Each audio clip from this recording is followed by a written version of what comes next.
Welcome everyone back to Cat's Track and episode 4 with my dear friend Gerald Auger. I would like to introduce you today. Gerald is an entrepreneur, national native role model, motivational speaker, and Indigenous relations consultant. Gerald of Woodland Cree descent is a father to a son and grandfather to two grandchildren. He graduated from business administration, specializing in marketing, management, and small business management. In 1996-97, Gerald was awarded the National Native Role Model by the Governor General of Canada and spent the next 2 years visiting more than 30 communities across Canada, inspiring his Indigenous peers, relating stories about his experiences, and bonding with locals through cultural events and ceremonies.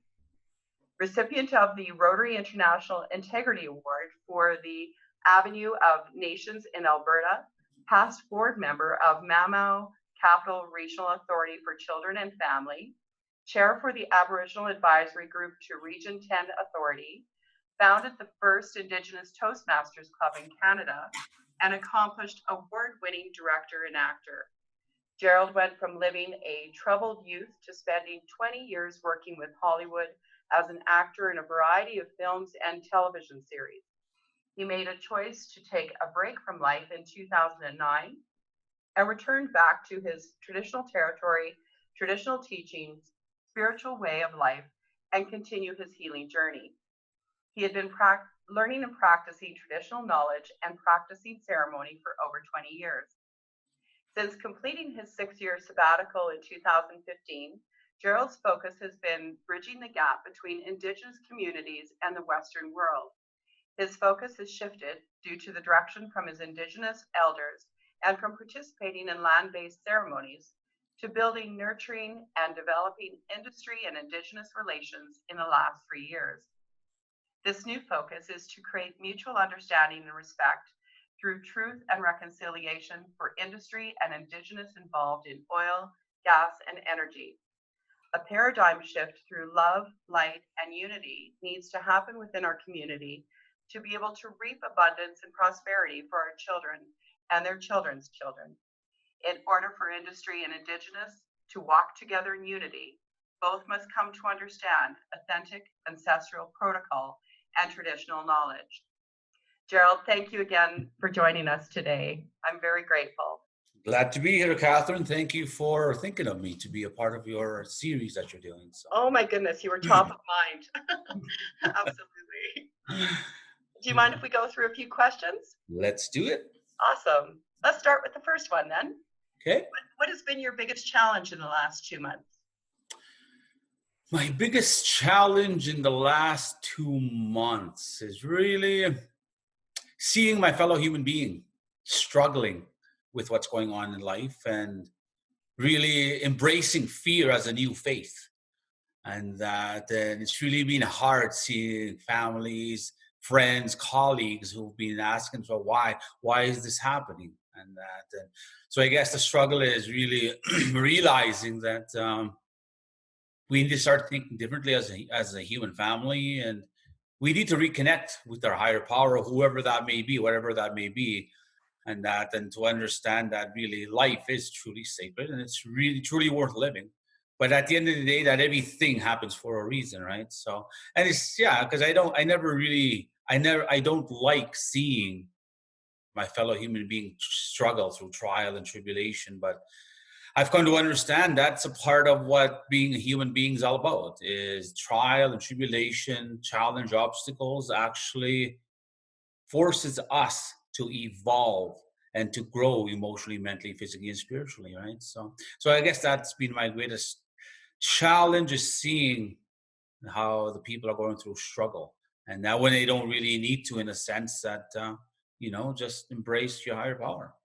It's really that simple. Well, for me anyway, because I live the spiritual way, right? So I love it, Gerald. I love your heart and I love your spirit, and I love how you love our humans, our friends around us, and how you connect with the earth and your ancestors too. Thank you. Thank you. The next question, or next, I guess, statement is, what are the 3 things that you would like to share with our audience today? The three things I'd like to share with our audience would be that,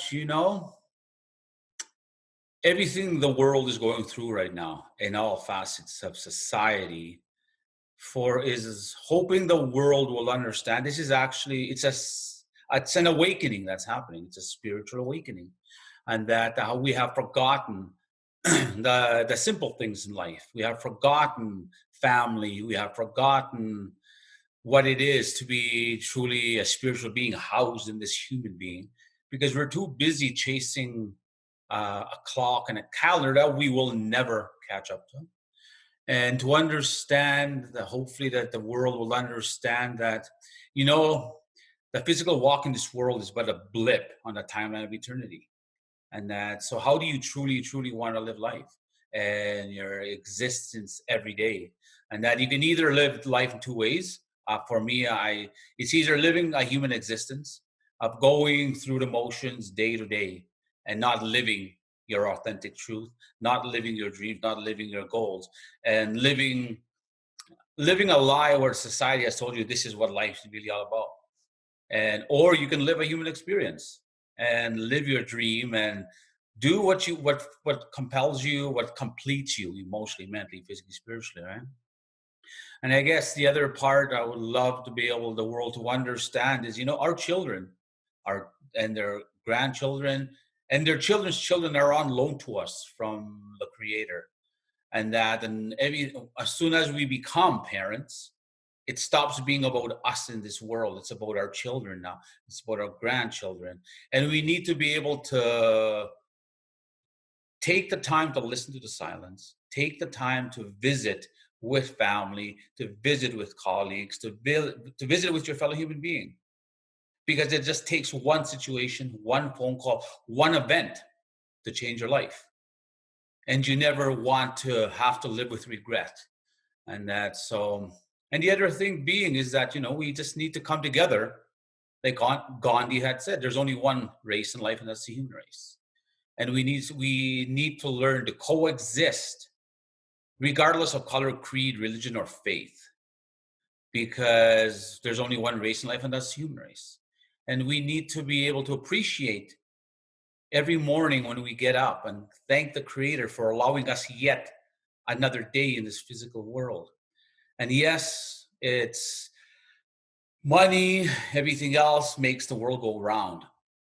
But once you honor the spirit of what that brings to life, is if you use it to help your fellow human being and to help yourself become a better human being, that's a beautiful thing. And when it comes to certain religions and faiths, they've all been created for a reason, to serve a purpose. But it's how you honor that part of your spiritual self as a human being, and understand that, there should never be division. There should be never one above the other. And that because, you can lie to yourself, to your fellow human being. You can't lie to the Creator, right? So, and that's the beautiful thing I loved about unplugging from the world for the 6 years. I got to listen to the silence for 6 years. And I got to heal from my troubled youth, from what I had experienced at such a young age. And because I wanted to really live a human experience and wanted to stop living a human existence. So, yeah. I love it. Thank you for sharing that. Mm-hmm. And the final point or final question is, do you have a good news story that you want to share, or a legacy story? A good news story or a legacy story? Well, you know what? It's been amazing in the last 3 years working with the energy industry, and how the energy industry that I've been working with here is there are members who have embraced the understanding of how sacred these four elements are: the earth, the wind, the water, and the fire. And how they've actually embraced the teachings that come with that of my people. And that an understanding that, we need to start doing things in a different way as the energy industry. We need to honor those four sacred elements. And that's been beautiful for me to have them open up and embrace that part of life, that's what the world needs more as well. And that because part of the things that I would love to see and leave as a lasting legacy in the work that I do with my fellow human being and the energy industry is that understanding that when we start thinking in a different way and start doing things in a different way and respecting what life has to offer and respecting those four sacred elements, we will leave something behind for our children and their children's children. And it's really just understanding that everything has spirit, because everything has energy, is energy based, right? And we just need to honor the spirit that life has to offer and that the creator has to offer, whoever your higher power may be, right? When we start learning to honor the spiritual side of life and not just the emotional, the mental, or the physical, when you're going to honor four basic parts of who we are as a human being, the emotional, the mental, the physical, spiritual, and you can honor all four, you can then walk in balance. Then you're actually showing and teaching your children that, life can be a beautiful experience. And that then understanding those trials and tribulations have to be a part of life. Because it makes you really reevaluate how you think and how you do things. And the ancestors spoke of this time about what's going on right now in the world. And that is just to really reconnect the human being to their higher power and to understand that we all need to come together as a human family. Mm. And so that for me has been a good news story, working with the energy industry as I have been, making them understand, and the fact that they're embracing these teachings and understanding that, it is possible to live life in that sense, in balance, and still have abundance and prosperity. So, yeah. I understand that you have courses that any of us can sign up for too. Is that correct? I've been working through what I call the Indigenous 101. And that's just and these are the more spiritual teachings of anything else. But I'm finding the balance with being a human being and how these teachings can help you find your own balance, either personally and professionally, right? And that's what when I had to go and leave and unplug for the 6 years, I went through childhood trauma and I went through abuse, and I got tired of waking up and living that human existence. And I figured, you know what, there's got to be more to life than this. But that's when then I realized that the Creator will give the hardest battles to the strongest soldiers. That if the Creator will bring you to it, the Creator will bring you through it at the same time, right? And that everything that happened to me in the past, I'm able to walk with that. I'm able to walk with that in balance and understanding, and hopefully leading and guiding my fellow human being that, everything happens for a reason. The people, places, and things are put on your path to test your wants, your needs, and your desires, so you will know what you need and not what you want. Want comes from a place of ego. Need comes from a place of self-love. And when you can understand the difference between the two, and then you're able to start walking more in balance. So when I wake up in the morning, and when people sometimes come in the morning, so how was your day going? Well, I'm not looking at the dirt. I'm actually still on this side, walking and living the dream, right? So we all have trials and tribulation, challenges, obstacles, and that. So, but it's how you embrace those, and will determine what your walk will be in this world, right? In this life. But it's always, for me, it's like you never want to live your life in your dying moments saying to yourself, I should have, I could have. When the change you want can begin as early as tomorrow. But then when you can walk in love, light, and unity with your fellow human being, your walk is a lot more gentler in this day, especially in this day and age.